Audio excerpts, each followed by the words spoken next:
बंगलादेशमा अल्पसंख्यक हिन्दू समुदायमाथि निरन्तर भइरहेको हिंसाको विरोध स्वरूप नेपालमा विरोध चर्किएको छ।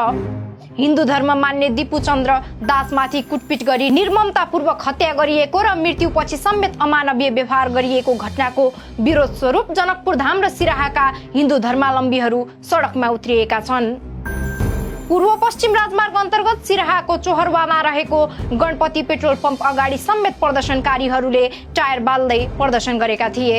प्रदर्शनका कारण केही समयका लागि पूर्व पश्चिम राजमार्ग पूर्ण रूपमा अवरुद्ध भएको थियो।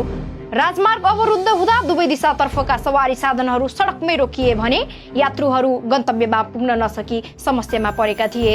प्रदर्शनकारीहरूले बंगलादेशमा अल्पसंख्यक हिन्दू समुदायमाथि भइरहेको हिंसाप्रति गम्भीर ध्यान आकर्षण गराउन माग गर्दै दोषीमाथि कडा कारबाही गर्नुपर्ने बताएका छन्। उनीहरूले यस्ता घटनाले मानव अधिकारको गम्भीर उल्लङ्घन भएको दावी गर्दै अन्तर्राष्ट्रिय समुदायको ध्यान समेत आकृष्ट गराएका छन्।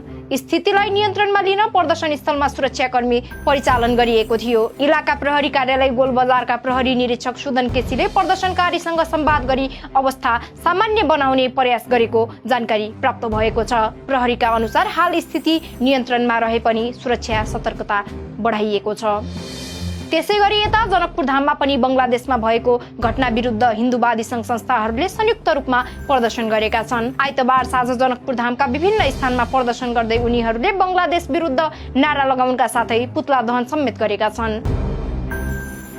2 दिन अघि बंगलादेशमा हिन्दू समुदायका दिपुचन्द्र दासलाई केही व्यक्तिहरूले कुटपिट गरी जिउँदै जलाएको घटनाप्रति आक्रोश व्यक्त गर्दै प्रदर्शनकारीहरू सडकमा उत्रिएका हुन्। उनीहरूले हिन्दू समुदायलाई एकताबद्ध हुन आग्रह गर्दै जाग जाग हिन्दू जाग लगायतका नारा समेत लगाएका थिए।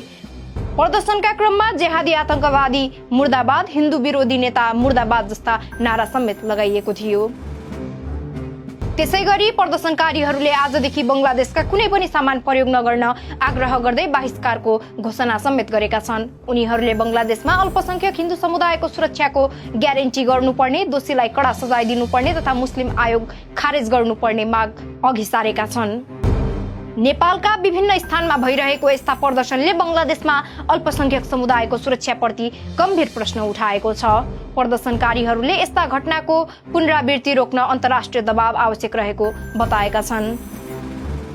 घटनाको सत्य तथ्य छानबिन, दोषीमाथि कारबाही र अल्पसंख्यक समुदायको सुरक्षाको ग्यारेन्टी नभएसम्म आन्दोलन जारी रहने चेतावनी समेत दिएको छ। आजदेखि बंगलादेशको कुनै पनि प्रोडक्ट कोही पनि हिन्दू समाजले किन्नु भयो भने जानकी माधव क्रिया लगाइराख्छु भनिराख्छु। जुन देशमा हिन्दू समाजलाई इज्जत छैन त्यो देशको सामान हामी किन्दिन। त्यही भएर भन्छु ब्यान बंगलादेशी प्रोडक्ट। तपाईहरु हामीलाई साथ दिनुहोस्। हामी हिन्दू समाज जति पनि बंगलादेशी प्रोडक्ट छ त्यसलाई बहिष्कार गर्न चाहन्छु। हिन्दू एकता।